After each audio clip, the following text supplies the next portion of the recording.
నిజామాబాద్ జిల్లా చందూరులో ప్రాథమిక ఆరోగ్య కేంద్రం నిర్మాణానికి ఎమ్మెల్యే పోచారం శ్రీనివాస్ రెడ్డి భూమి పూజ చేశారు.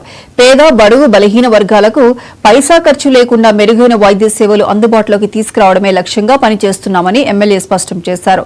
ఈ కార్యక్రమంలో అగ్రో ఇండస్ట్రీ చైర్మన్ కాసుల బాలరాజ్, జిల్లా కలెక్టర్ రాజీవ్ గాంధీ హనుమంతు పాల్గొన్నారు.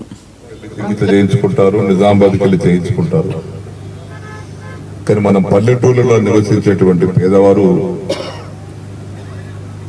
ఏ చిన్న బాధ కలిగినా, ఆరోగ్య రీత్యా ఇబ్బందులు వచ్చినా డాక్టర్ దగ్గరికి వెళ్ళాలంటే దవాఖాన అందుబాటులో ఉంటేనే వైద్య సదుపాయాలు జరుగుతాయి. పేదలకు పైసా ఖర్చు లేకుండా వైద్యం అందుతుంది. తన ఆరోగ్యాన్ని కాపాడుకోగలుగుతారు. వైద్యం అనేది చాలా ముఖ్యమైనటువంటి అంశం. ఇలాంటి వైద్యాన్ని పేదలకు అందుబాటులో తీసుకురావడానికి చందూరు మండలం ఏర్పడ్డ తర్వాత శ్రీకాకుళం